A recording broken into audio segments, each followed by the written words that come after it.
In reviewing the re-release of this film back in 1949, Time magazine wrote this: "The whimsical gaiety, the lighthearted song and dance, the lavish Hollywood sets and costume are as fresh and beguiling as they were 10 years ago." And you know, we were just saying backstage that not only 10 years ago, you could say the same thing about 80 years later. Now, this film, you know, you've written books about it. You've produced documentaries about it. You've traveled the world talking about it. And when we were talking backstage, you said, you don't pick your passions pick you. Why did this film in particular have such a profound impact on you? Well, I think I grew up, as I mentioned earlier, I grew up in Milwaukee, Wisconsin. My folks were elementary school teachers. I was the oldest of three. And my big heroes up until November 3rd, 1956 were Walt Disney's Three Little Pigs. That is where all of my attention and passion went. And then I was smashed down in front of a TV on November 3rd, 1956, to see the first telecast of Wizard of Oz, first national telecast. And I already loved music. And my parents, I had a profoundly wonderful mother and father who knew that I loved to read. And I was already starting to read at age 5. As they were teachers, they could kind of ease me into that. I had a little 3-speed record player, and if you had a 3-speed record player when you were 5 years old in 1956, you could get all the record storybooks of the Disney things, and Peter and the Wolf, and Nutcracker Suite, and Mary Martin's Peter Pan. I loved all of that kind of music very early on, so I think I was just a prime sitting duck for this when they put it on TV. And then, of course, we had said, I always say that the heart of this film is, as I mentioned to all of you earlier, entertainment. L. Frank Baum, who wrote the wonderful Wizard of Oz book in 1900, was an entertainer. He'd started out on stage, and he made up this story night after night in the parlor to entertain his 4 sons and the neighborhood kids. His mother-in-law convinced him that all of his stories, Oz, etc., should be written down, and that's what propelled him to do it. So Baum was an entertainer. MGM, as any of us who love movies know, MGM in the 30s and the 40s and into the 50s was totally in the entertainment business and the best at it of anybody. And betraying my other passion, Baum's an entertainer, MGM is in the entertainment business, and they picked a little girl who was the single greatest communicative talent in history, the world's greatest entertainer, to carry this film. And because of that, because of all of those factions, and because she pulls you into the story from frame one. She's a kid worried about her pet. Any kid in the audience can identify with that. Then she's in danger of losing her pet. Her pet is gone. The pet comes back. She has to run away. Every kid wants to run away, and then she's lost and can't get home in the first 12 minutes of the film. Then there's a tornado, and by the time you get to color, you are so wrapped up in her story, and she has pulled you in. They always used to say about the Oz books that you didn't go to chapter 1 and page 1 and read. You went to chapter 1, page 1, and jumped into the page. And you do that, I think, with this movie. And I may have taken it to some extremes with books and documentaries and all the rest of it. But there isn't, how many countless people have seen this film and are still watching it and now introducing it to their grandkids, their great-grandkids. There's a little boy out in Portland I've seen at Oz conventions the last 2 years. He came at 4 years old. He had a Dorothy costume, a Scarecrow costume, a Tin Woodman costume, and a Cowardly Lion costume. And he wore them day by day with great support from his parents. And I see this all the time. Yeah, you used, when we were talking before, you used a great term about how it just, affects generations upon generations, all age groups. You said, fetal to fatal. It's like, everybody loves that. Now, C.S. Lewis once said that if you only read a book once, you haven't read it. How many times have you seen this film? And do you remember the very first time you saw it? Well, I probably have seen it between 125 and 150 times in the last, I'm 68 now, so somebody do the math, since I was 5, 63 years. But there are 4-year-olds who have seen it more than I have, because we're of that generation, I know many of us, where you saw it once a year. Remember, it was such a huge event. birthday and the December holidays, Christmas or Hanukkah, and the night The Wizard of Oz was on. Everybody talked about it. Everybody waited. And pre-VCRs and now DVD players. I'm sorry? Streaming and DVRs. You can watch it on demand now, yes. Yeah, it's everywhere. But so there are kids who will watch it twice a day and have seen it more than I have. But again, the very first time it was on TV, we were visiting relatives in northern Wisconsin, and my cousins had seen it. I had one older cousin and two about my age, and it had been in theaters for the third go-round in 1955, the year before, and they had seen it, or one of them had seen it, so they were all excited to see it again. And I was still singing "Who's Afraid of the Big Bad Wolf?" What did I know? But we sat down and watched it, and I remember so vividly, the layout of the living room and sitting on the floor, and my dad was in an easy chair next to me, and my two uncles and my other three cousins were there. The mothers were all in the kitchen smoking and drinking coffee. It was 1956. They, were catching up. But I remember being absolutely riveted by the songs, by Judy Garland, by Dorothy, the character, by all the characters. I remember crawling up into my dad's lap when Margaret Hamilton sent the winged monkeys after them. But that was the only, momentary, fear. Again, my parents, my 6th birthday was about 3 weeks later. They bought me the original soundtrack album of Oz, which had just come out concurrent with the telecast. It had some of the dialogue and most of the songs.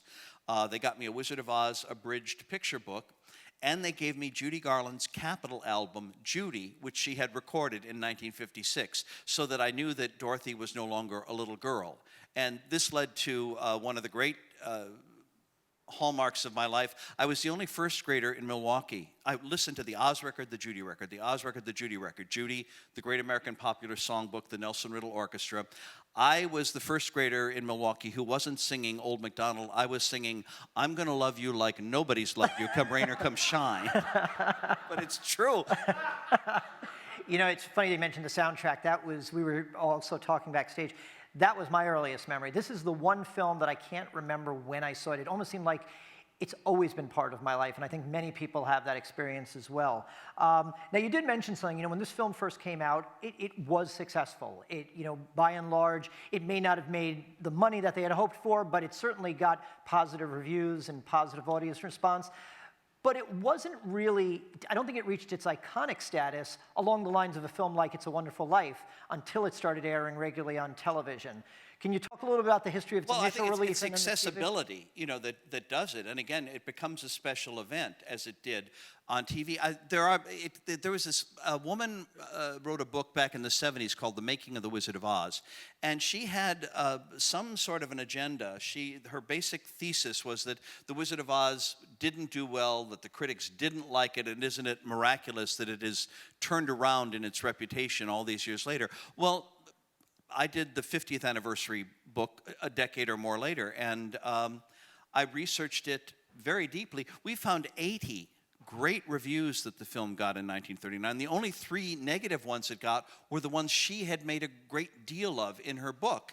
It got to the point that even Margaret Hamilton and Ray Bolger and Jack Haley, because they had been interviewed by her, they read her book and they started talking about, remember how awful those reviews were in 1939, and they just weren't.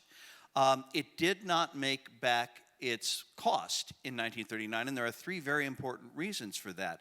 Number one, 2/3, 3/4 of the audience going to see The Wizard of Oz were children or teens, and they were not paying full price. Every seat at all the theaters was filled, but they were getting in for 10 cents, 15 cents, 20 cents, as opposed to 25, 35, 50 cents that adults paid.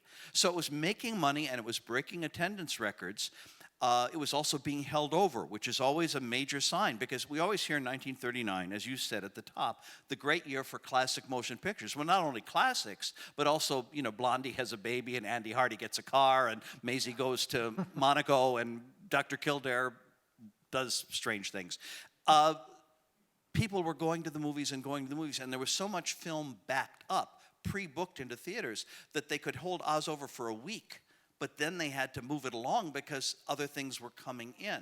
So between the lower prices for young people, the fact that the film could not sustain in some theaters because there was so much going on, and primarily because 2 weeks after The Wizard of Oz opened, Germany invaded Poland. And that cut off the entire European market. And MGM was looking forward to a European market that had embraced American musicals and a fantasy in color as a way of pushing the film into the black. Oz came in with the cost for production and prints and advertising at about $3.7 million. And it grossed over $3 million. So it lost about $750,000 the first go-round. But then they put it back in the theaters in 49 and 55, and it went into the black then. Then TV, 1956, and between 1956 and 1998, it was televised nationally 40 times. Wow. And the first few years, CBS was paying $250,000, and they had a 10-year lease on it that nobody thought would be fulfilled. You know, we'll show this once or twice. By the time they were showing it the 9th and 10th time, they were only paying like $165,000, and they were charging a fortune for the commercial time because it was, then NBC got it, and the price went up to $800,000 a showing. Then CBS got it back, and it was $1 million a showing. So you can imagine, then they put it back in the theaters in Blu-ray, they put it back in the theaters 3D, merchandising, all the rest of it. I think it's safe to say it's made a profit by now. I would think that is safe. Now, obviously we can't talk about this film without talking about Judy Garland. I can't get up in the morning without talking about Judy Garland. So. You know, obviously you have a very specific fascination with not only her in this film, but her entire career. And you said in one interview that really no one else could have played this role, although the studios, I believe, initially wanted Shirley Temple for the role. The money men from New York, Lowe's Incorporated, who had the Lowe's theater chain where the MGM product played, when they heard that Mervyn LeRoy, new to MGM at $6,000 a week as a producer, wanted to spend $1.5 million on The Wizard of Oz, they thought, no. Then the budget kept creeping up and kept creeping up. And the Lowe's people loved Judy. They had seen her come to New York and play their theaters live and draw amazing business. The B pictures she had done for MGM were all very well received. Everybody knew she was going to be a star. But they didn't think it was wise to build a $2.5 million movie around a girl who was still up and coming. And the pressure was on from the East Coast to Louis B. Mayer in Hollywood to see if they could borrow Shirley Temple for Dorothy from 20th Century Fox. Roger Edens, if there are any Garland fans here today, they know the name Roger Edens. He's the one who wrote Dear Mr. Gable for her and Born in a Trunk and Great Day for the Irish. And he was her surrogate dad at MGM. And he went over to Fox and to hear Temple sing live, because they'd all heard her in the movies, but they wanted to really know what her voice was capable of doing. And he came back and he said, her vocal limitations are insurmountable for the kind of singing we want for this part. And when, again, the Temple legend is hugely emblazoned on consciousness, but when I researched the 50th anniversary book, I went to the legal files at MGM. I was lucky to be given access to the legal files at MGM. Shirley Temple's legal file at Metro doesn't start until 1940.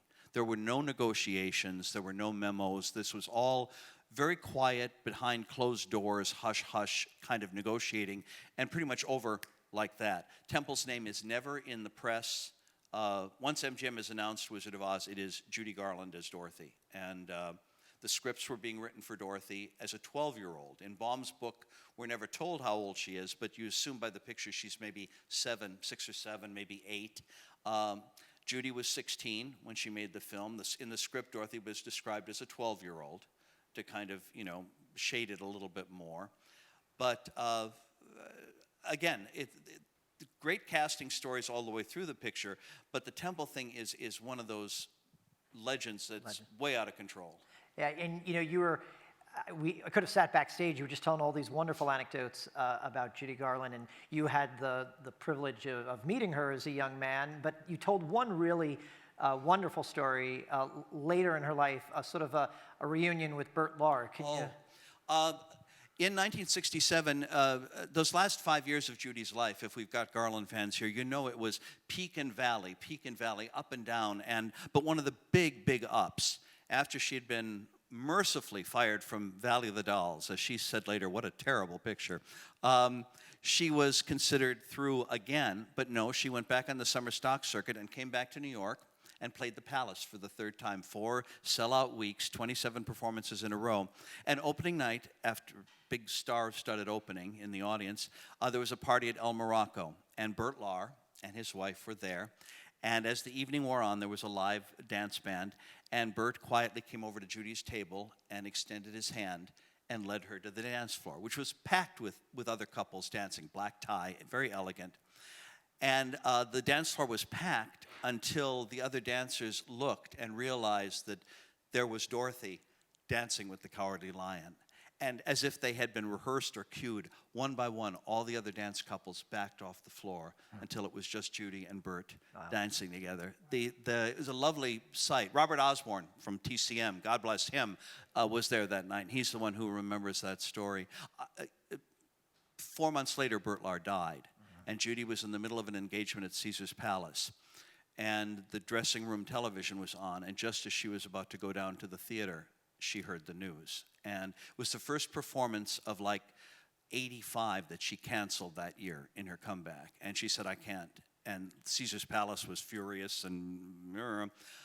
But the next night she went on and finished the engagement. And at the end of the act, she sat down right on the edge of the stage and she said with great simplicity, "This I am singing to my dear Cowardly Lion. God bless him." Wow. And we know what she sang. Wow. Speaking of Cowardly Lion, your story as a young man, you had a moment where you approached her, and she revealed a real humility and humanity. I mean, you said her response to this young kid from Milwaukee approaching her at a table was quite revelatory. I saw 3 concerts. The last 2 in 1967, right after the Palace, when she played Chicago. That's as close as she came to home. And I was 16, and I looked very much like Opie of Mayberry, a little red hair and a little tie and the whole thing. And I had friends who were staying at the Ambassador East, Garland fans who were pen pals of mine. They were in their 20s. But they stayed at the Ambassador East because they knew that's where she'd stay, the posh hotel in Chicago. So after the concert, I went back to the hotel with them. We followed Judy's limousine in a cab, and we went up to one of their rooms to watch a TV interview that Judy had done. But then about 1:30 in the morning, we went down to the Pump Room. Now, the Pump Room was the posh restaurant in the posh Ambassador East. And again, they had a live piano, bass, drum, guitar quartet that played for dancing until like 3 in the morning, 4 in the morning, and waiters in uniforms and flaming shish kebab swords and chafing dishes and all the very kind of classy eating out. Well, we got there, the 4 of us, myself and my friends, and Judy was, let's say that this is all on one level. There was a booth right here where Judy was sitting with her manager and her conductor.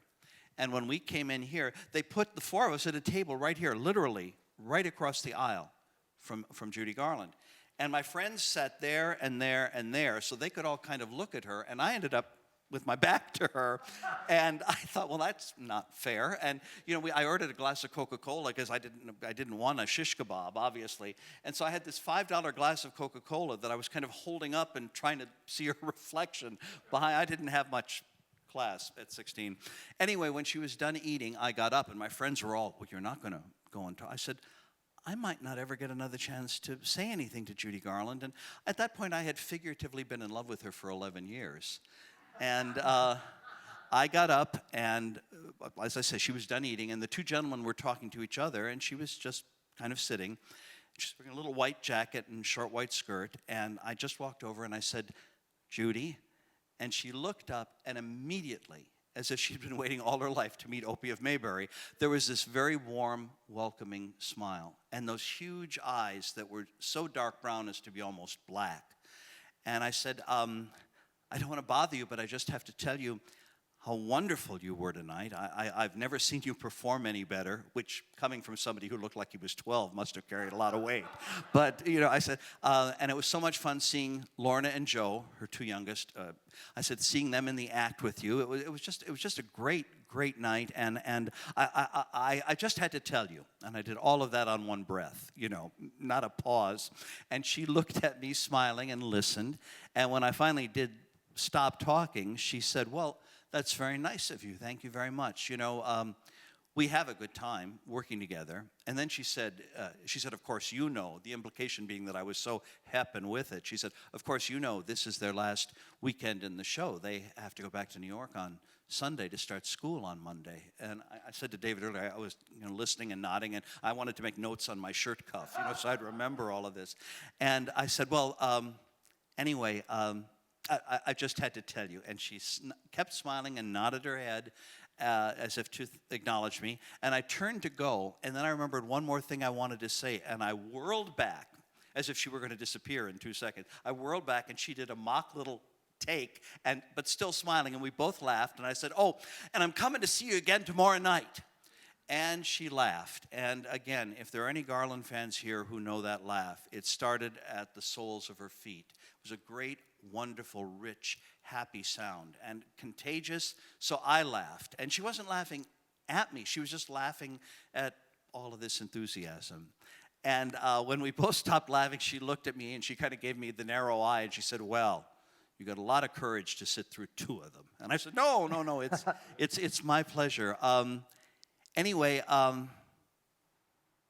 thanks for everything. And that was the first moment the smile left her face. And with great, simple sincerity, she looked deeply up into my eyes, and she said, thank you. I would have done anything she wanted. What I should have done was taken this shish kebab sword and run it through Sid Luft, but I didn't have that presence of mind. We also have to talk a little bit about Margaret Hamilton. I mean, she got the biggest applause tonight. You know, Yes, she did. Generations of traumatized children still love her, and she only appears in 12 minutes of the film, roughly. You know, could you talk a little bit about her and you know, the role she played in this film? Well, what is interesting about Margaret Hamilton is that she had a triumph in high school or middle school on stage, and she announced to her mother the next morning that she was going to be an actress. And her mother said, no, you're not, Margaret. You're going to go to college and get your teaching degree, and then you can do whatever you want. So Margaret Hamilton went all the way through school, became a kindergarten teacher in Cleveland, Ohio. And, you know, so odd to think of a kindergarten teacher as being the nightmare of the 20th century. Yeah. But she eventually started doing the Cleveland Playhouse, and then that took her to East Coast stock theaters in New England. And ultimately, by 1932, when she was barely 30 years old, she was on Broadway. And they took the Broadway cast of her play out to Hollywood to make the movie. And she just stayed. And when it came time for Oz, they were interested in her. She'd already done films at Metro, you know, Herod and Chiton of Parts. And she came in and she read for it. But then they decided that because of the success of Walt Disney's cartoon, Snow White and the Seven Dwarfs, they were going to have the Wicked Witch be slinky and sequined and glamorous, like the Evil Queen. And Gail Sondergaard, who had just won the first Best Supporting Actress Oscar for Anthony Adverse, and who had worked with Mervyn LeRoy, came in and they gave her a sequined hat and a sequined gown and enough eyeshadow to paint a rowboat and big red lips, and photographed her, and she looked like glamour on the hoof, you know. But then when those pictures came back of the test, MGM decided, no, she doesn't look like a witch. So they brought her back, and they gave her a nose piece and a fright wig, and Gail Sondergaard is on record as saying, I wasn't prepared to look ugly for anybody in those days. So she bowed out, and they brought Margaret Hamilton back. And she did the film. She almost died in one of the on-set accidents when they let the fire effect go off too quickly as she was leaving Munchkinland. But, and she was off the film for 6 weeks. But she, again, as we were saying, it was just another job for them. You know, they went one job to another. It was a big job. It was an important film. It took from October 38 till March of 39 to film. Now, in that time, MGM could have made 2 big pictures and 4 small ones. But she was on record as saying, once the film started showing on TV, she said, there are some shots that even I am appalled by. And she wouldn't let her son see it until he was like 6 years old. I think the shot that really was gut-wrenching for her and for a lot of people is when Dorothy is talking to Aunt Em in the crystal, and Aunt Em morphs into the Wicked Witch of the West, and then the camera zooms in, and that's rough. There were about another dozen Margaret Hamilton lines of dialogue in the rough cut, and after the sneak previews, there were children being carried out in hysterics, and MGM thought, they even got a review in the Pomona Press where the film was sneaked, and the headline was, "Child's Book is made into adult film." And when MGM saw that, they freaked because they were counting on a children's audience. So they went in and took out every bit of Margaret Hamilton dialogue they could. They tightened her part, but she's pretty potent, and she knew it. And she spent the rest of her life being kind of proud of it and apologizing for it because she knew how. I'm sure many of you have seen, because it's been all over YouTube, her guest appearance on Mr. Rogers' Neighborhood, where she's sitting on the porch waiting for him in her little suit, and then she comes in with him, and they put her together as the Wicked Witch in the costume, and she explains it's play acting, and she's in her own voice. Here I am, your old friend, the Wicked Witch of the West, and that was essential because between the witch and the monkeys, and of course my best friend had traveled a lot as a little boy. He thought the monkeys were bellboys because of little caps and jackets. The witch didn't bother him. What scared the heck out of him was when the shoes disappeared on the feet under the house and the stockings rolled up. He thought, how did they that? I don't know, you know. We actually have a coworker here who had seen one of the early theatrical re-releases, and that was what she remembered. She said, my mother had to bring me home because I couldn't take the witch, so yeah. It really is. You know, film as an art form is, you know, at its core, a collaborative effort. But this film kind of takes it to an extreme. I mean, 10 screenwriters, 4 directors, including Victor Fleming, who had to leave to take on another little film called Gone with the Wind. Can you... And you've been reading Al Jean's book, because it's 15 screenwriters and 15? 5 directors. Yes. Okay, I was off there. So you know, can you talk a little bit about that revolving door of directors, and whose film would you... Oh, Victor Fleming, obviously, because he's the one who started in November and worked until he was taken off the film in February. And the only thing really left to do were the Kansas sequences. And they brought in King Vidor to do those. But the transition into Victor Fleming, Norman Torog started doing tests, and then he was taken off Oz and put on, I think, Huckleberry Finn with Mickey Rooney. Richard Thorpe started because he was a taskmaster, and they knew he'd click this through. But he had no feeling for fantasy. And this was, you've probably seen the stills if you're Oz fans. This was when Judy Garland had on a major heavy blonde wig and a very frilly party dress and ruby slippers with no bows, and again, a lot of makeup. We call it the Lolita Gale of Kansas look, because she does not look like a farm girl. Ray Bolger had a makeup that he looked like the Mummy of Oz, and Margaret Hamilton's hair was down. She didn't have the chin piece. Her hair was kind of in a flip. Depending on your generation, she looked like either Marlo Thomas in That Girl or Leah Michele in Glee, if that covers any territory. And this was all junk, these 2 weeks of footage, because then Buddy Ebsen, playing the Tin Man, became sick from inhaling they were putting white clown makeup on him as the Tin Man and then dusting it with aluminum particles, which would catch and make him silver. And they had to dust him over and over, and he inhaled some of the free particles, and they coated his lungs. So when he got sick, they kicked Richard Thorpe off the picture too. George Cukor, who was waiting to direct Gone with the Wind, came in, and he's the one who affected changes in Judy and Maggie and Ray's appearance.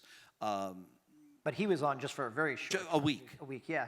And so it's hard to if Fleming had the final say when he came in, but Cukor was getting everybody back to where they needed to be. Even if you look at the original cornfield set, which is where they started filming, when Thorpe shot, there were no curbs on it. The grass was kind of hanging over, and the road of yellow bricks, they were like oval. They looked like the bottom of the bathtub decals. They didn't look like bricks at all. So, but Fleming, I think, Fleming had the heart for it. He had become a father recently, late in life. He had 2 little girls. He told John Lee Mahan, who was his writing adjunct on the set, that he wanted to do a picture for them about beauty and decency and all of this kind of hope and gentility. And he certainly succeeded. I mean, and then to go to Gone with the Wind and do all the other things he did, Captain's Courageous and Joan of Arc, and Not a bad year, 39 for him. no, well, that's across the decades, but still, he when he got the Best Director Oscar for Gone with the Wind, I think there was a sense of, he wasn't nominated for Oz, but they could have easily nominated him for that as well. Sure. The French director, Francois Truffaut, once said that movies have the ability to comment on other movies. This film, I think there was just a recent survey done. There was some algorithm on IMDb that said that Wizard of Oz is the most influential film of all time. It's made countless lists. It made the Vatican list of top 45 films. But so many other films use The Wizard of Oz as a point of reference. I mean, even things like, you could say Star Wars, you could say any modern special effects blockbuster. Can you talk about the forward effect of The Wizard of Oz has had on countless other films? Well, I think you started seeing it, especially along about the 60s. You started then getting the references in TV sitcoms. And because by then it was on TV once a year, and it was becoming such a touchstone. And the filmmakers, the people who loved movies, who grew up watching Wizard of Oz on TV in the 50s and 60s, started making their movies in the 70s and 80s. I think the survey was done in Italy, and they looked at 47,000 films and determined that of all those motion pictures, Oz was the most frequently referenced, the most frequently quoted, parodied, drawn from, however you want to phrase it. I think the sterling example, and you see it to this day, the most sterling example is E.T. And certainly if anybody could remake The Wizard of Oz, although I think they'd be foolish to try to remake this script with this score. But Spielberg has that, eternal boy thing going. And what is E.T. but The Wizard of Oz in reverse? I'm sorry if this is very blatantly obvious and I'm telling you something you're bored hearing again, but E.T. is the strange person who comes to a normal place in our eyes, as opposed to being the normal person who goes to a strange place, and has 3 good friends, all of whom work through the course of the picture to get him home. And the last scene is, straight off the balloon ascension platform in Wizard of Oz, where E.T. is saying goodbye to Gertie and the older brother and Elliot. Yep. And it is heart-wrenching and heart-grabbing, and it's impossible for them to say goodbye without being emotional about it. And then, just in case you haven't gotten it yet, the spaceship takes off and leaves a trail of rainbow in the sky. I mean, that's fairly obvious to me. Well, there's a perfect segue. You could talk about so many iconic images and moments in the film. We could talk about the ruby slippers, which I guess originally started out in the book as silver slippers, but they've took on their iconic ruby status. But really, when most people think about The Wizard of Oz, they think about the Harburg and Arwen songs, Somewhere Over the Rainbow. Unbelievably, there was a point when MGM wanted to cut that song out of, in fact, they did for some test audiences, correct? Yeah. When they put the rough cut of Wizard of Oz together, it ran over 2 hours. And MGM knew that they couldn't put out a 2-hour movie in 1939, that this was just not done. Big movies ran 89 minutes, 94 minutes, maybe, big movies. Yeah, and we're discounting, obviously, Gone with the Wind in the Wings, but 100 minutes. So they took it out to sneak preview it, and they brought it back to the studio and started cutting things out. One of the first things to go was the jitterbug number, which is still referenced in the film. It's one of the idiosyncrasies of Oz. When the characters are in the haunted forest and the lion says, "I do believe in spooks, I do," you see Margaret Hamilton talking to the winged monkeys and saying, "Take your army to the haunted forest and bring me that girl and her dog. They'll give you no trouble, I promise you that. I've sent a little insect on ahead to take the fight out of them. Now fly, fly." And the next thing you see, the monkeys are swooping in to the haunted forest, but where's the little insect? Well, that was the jitterbug, an animated pink and blue spotted mosquito that stung Dorothy and her friends and sent them into a wild, upbeat, jazzy dance with the trees of the haunted forest, and it was all very lighthearted and blithe and gay in the old accepted standard of the word, but totally out of place. And whenever it was imperative to cut a film down, it was always easiest to do it by cutting out musical numbers because you took out chunks at a time. We talked earlier about the braids, Judy's braids in the scene where she meets the Scarecrow. That was the first thing Fleming shot. And Judy's braids were down here. And Ray had recorded a very gentle version of If I Only Had a Brain, and a very gentle song and dance. But by the time filming was completed in February, they decided, no, we need more of a punch for the scene with the Scarecrow. So they got the cornfield all back together again and brought Judy and Ray back. He recorded a more bravura version of the song, huge dance number, choreographed by Busby Berkeley, who had just come to Metro. And you've seen it. It's on the DVD. It's one of the few pieces of deleted Oz footage that actually exists. It's on the DVD in the supplements, and Ray gets blown up into the air and flies across the fence posts and rolls on a giant pumpkin and bumps back and forth on rubberized fence poles. It's amazing, but again, it held up the picture for a good 2 minutes, 2.5 minutes, so that went. Judy had a heartbreaking reprise of Over the Rainbow when locked in the witch's castle, just before she sees Aunt Em and the Wicked Witch in the crystal, and where she breaks down in tears singing Over the Rainbow. And that went, I think, probably because kids were just so... They were terrified enough by the witch, but if Dorothy's going to give up and Dorothy's going to cave in, they can't handle that. The only thing they cut that I regret, when between she's dead, you've killed her, and the Winky guards are saying, hail to Dorothy, the Wicked Witch is dead. If you watch the dissolve, which goes from that to the head of the Great Oz saying, why have you come back? You see that the guards in the dissolve are crossing their spears at the top to make kind of a little tent over Dorothy, an honor tent. And they started to sing a reprise of Ding Dong, the Witch is Dead. The track still exists of Ding Dong, the Witch is Dead. And they did 8 bars, and then it dissolved to a minute. The whole thing was only a minute long. A production procession through the Emerald City with 350 extras in green, escorting Judy and Jack and Bert and Ray is carrying the witch's broomstick. And the vocal arrangement is glorious. The orchestration is glorious. It was only a minute, but they took that out, and that I miss. I don't really care about the jitterbug, but. And the crazy thing is, too, Wizard of Oz is a musical, but after Lion sings If I Were King of the Forest, there's no more music. Not another song. Wow. The old adage about ending up on the cutting room floor, I guess, is... Yeah.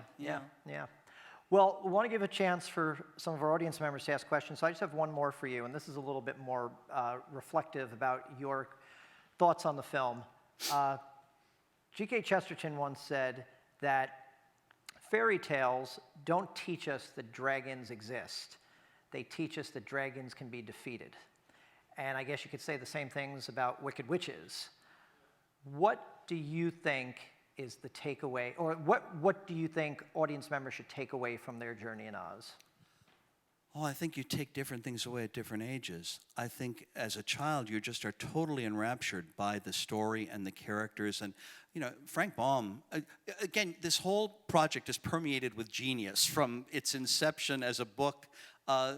These are inspirations. These are God-given things. You're meant to do these things. Baum said that. It was, he said this story came to him out of the blue, and he just started to tell it and write it down. And he always credited the supreme being. I forget what phrase he used, but so kids get the story and the adventure and the loyalty and the love of home shown to them, and friendship. That you meet people. I love the idea that it plants that, Dorothy arrives in Munchkinland and she's different from everybody, but they don't treat her any differently. They welcome her.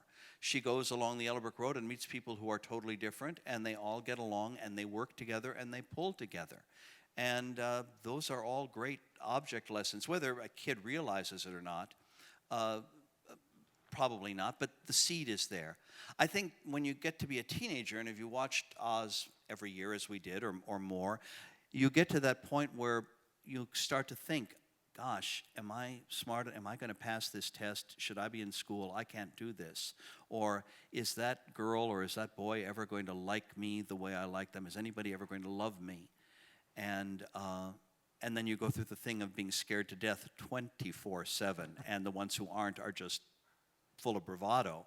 But, we're all nervous about making that, about finding our place and what the film teaches us as adults. And Ray Bolger said this best on an episode of the Judy Garland show in the 60s. She had him on, and he said his mother had brought him up on the Oz books and had taught him about their philosophy, that everybody has a brain, everybody has a heart, and everybody has courage. These are the gifts that God gives to people on earth. And if you use them properly, they take you home.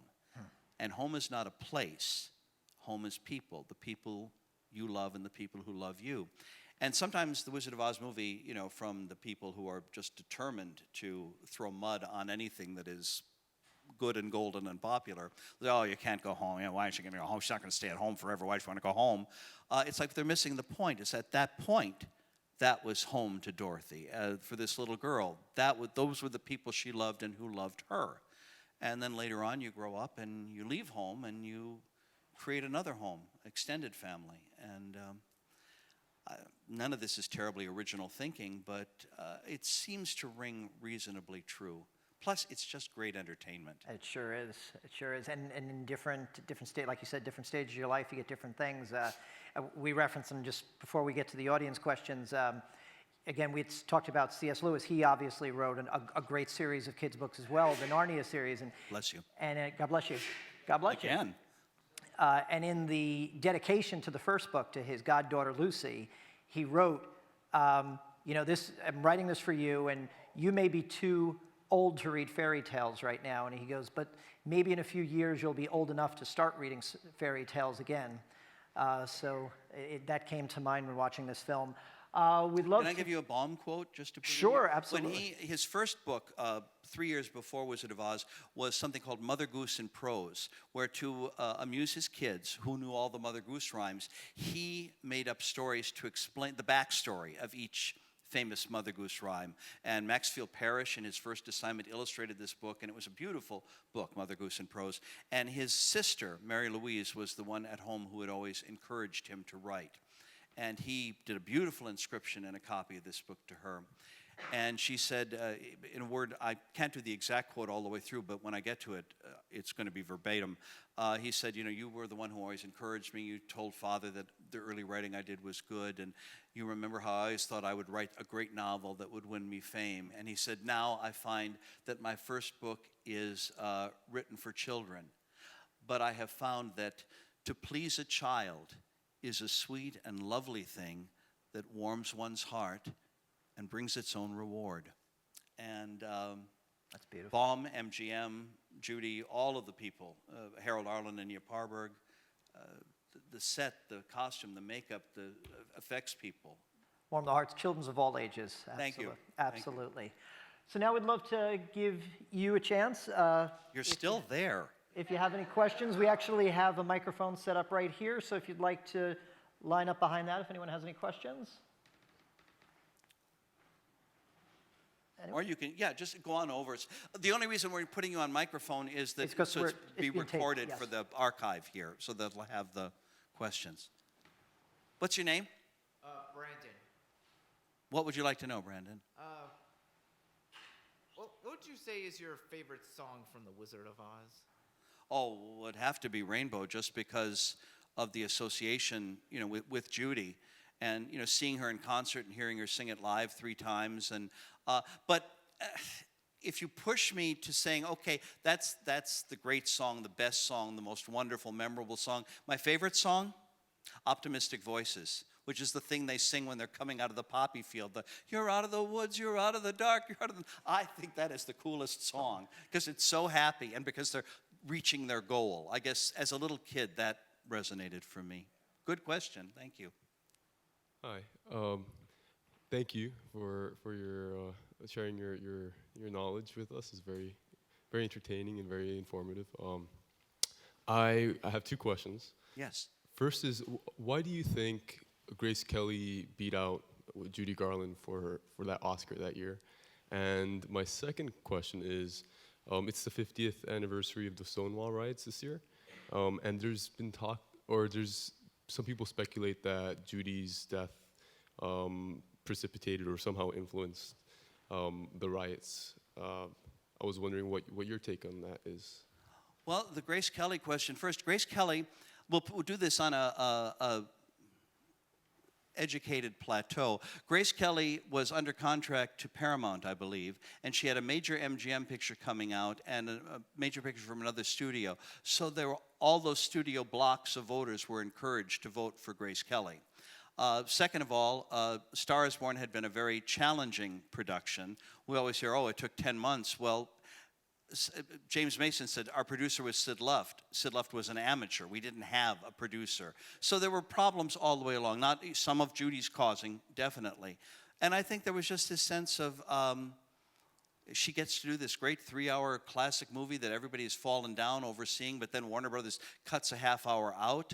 Bosley Crowther was the critic of the New York Times, and he said, I can't put Star is Born on my 10 best list for the year, where it surely would have gone, but for the fact that they have decimated it. You know, there's a instead of a 3-hour version, there's a 2.5-hour version, and there's a 2-hour version, and exhibitors were just being greedy, and they wanted to show it more times a day on the strength of the reviews it got. And so that's why I think, you know, it was kind of a lot of people voting for Grace, and Jack Warner did no campaigning for the film, took out no ads in the trades, nothing. He just backed away from A Star is Born, which is ridiculous because it should have been a Best Picture, Best Director nominee as well as the 5 or 6 that it got, no question.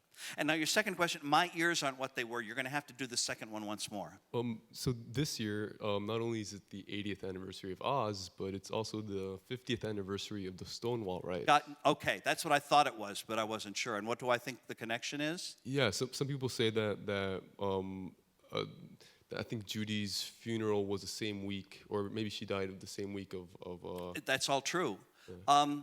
What I think, and I have talked, I wasn't here in New York then, I was still 18 back in the Midwest. Judy died on Sunday, June 22nd, 1969. The Stonewall Rebellion, as I think everybody here must know, the gay and the drag queens and the young gay people fighting back the police happened the following Friday night and Saturday night down in the Village. And Judy's funeral had been on that Friday, and it was in all the papers and on all the news reports on Saturday. She had been the front page of the paper every day that week between her death, reporting on the mystery of it, reporting on the autopsy, bringing her back to New York from London, 22,000 people standing in line for up to 8 hours to pass by and pay their respects, and then the funeral. There was great mourning for Judy. It was not at a high point in her career that she died, but she was so universally loved no matter what. And again, it was all ages who had lined up. Now, the learned Stonewall analysts and the sociological seekers have written great books about Stonewall. And I mean that as a compliment, great books.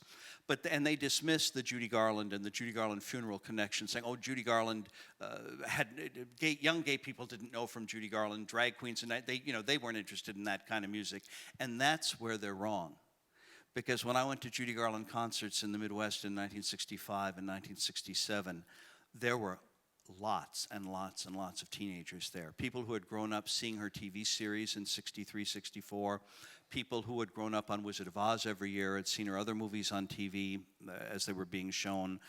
She had a huge, vast, young following. And certainly there were a lot of gay boys and girls who would be gay men and women shortly.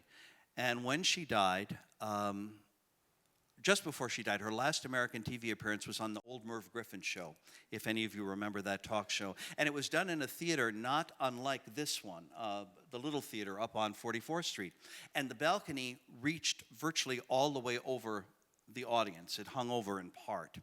And in the middle of the show, and this is on the surviving audio tape, the picture doesn't exist, a huge bouquet of flowers was thrown from the balcony down onto the stage, and Merv went got it for her and presented it to her. And he said, it's from the balcony. And you can hear all these young voices yelling to Judy from the balcony. And they go on and talk, and then Toady Fields, the comic, was a guest on the show that day too. And she said, Merv, wait. This fell off the cards. It was on the floor here. I picked it up. You've got to read this. It's to Judy. and it says, "You are the greatest love symbol to youth today." So for all the fact that, teens were into rock and, the Beatles and The Who and Blood, Sweat, and Tears and all the rest of it, there was a percentage of them who loved Judy's music and who loved Judy's music along with the rock, because Aretha Franklin said it best. They were interviewing her about her influences, and she always cited Judy. And somebody said, "Judy Garland, and why?" And Aretha Franklin said, "Judy Garland was the first soul singer."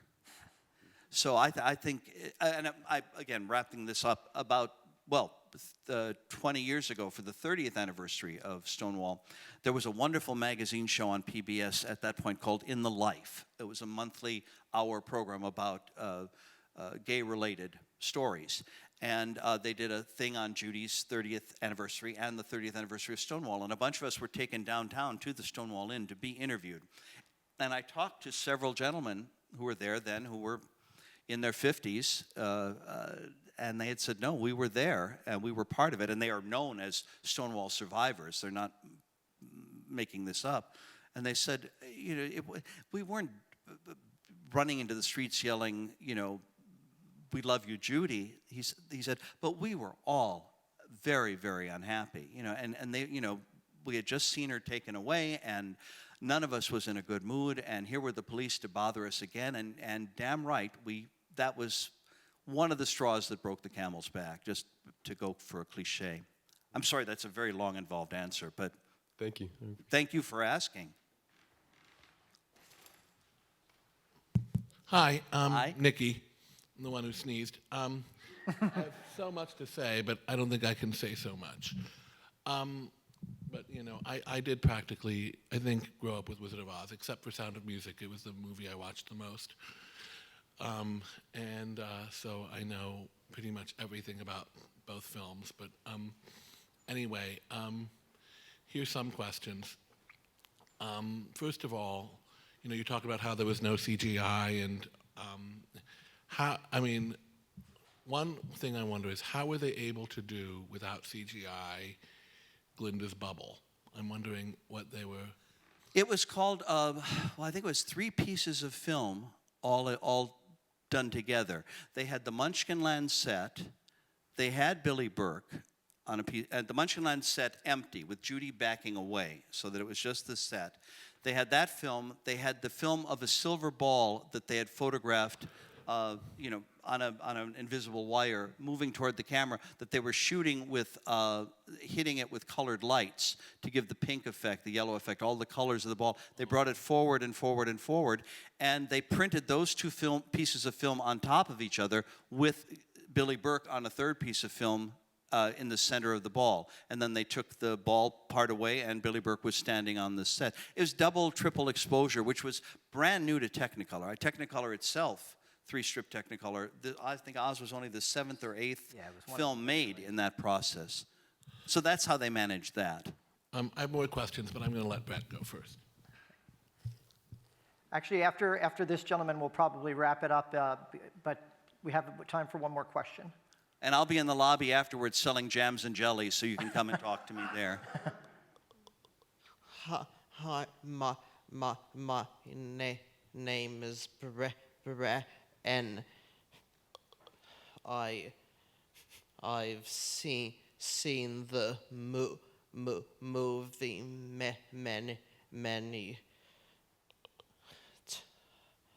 times, so I have many possible questions, but I guess my main question is about if the movie appeals just to kids, or is it popular with adults too?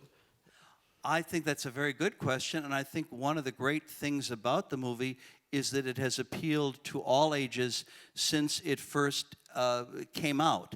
There are, we talked about some of the meanings of the film, about believing in yourself, believing in your intelligence and your capacity to love and your ability to stand up to people. These are things that affect everybody every day of their lives, no matter how old they are. And I think that if the movie didn't appeal to all ages, we wouldn't be here tonight. If it was just a kids' movie, it would have disappeared, or maybe this would be an audience of kids and we'd just be showing it in an afternoon, but there wouldn't be this kind of interest in it. And obviously, you're an adult or on your way to being an adult, and you still love it.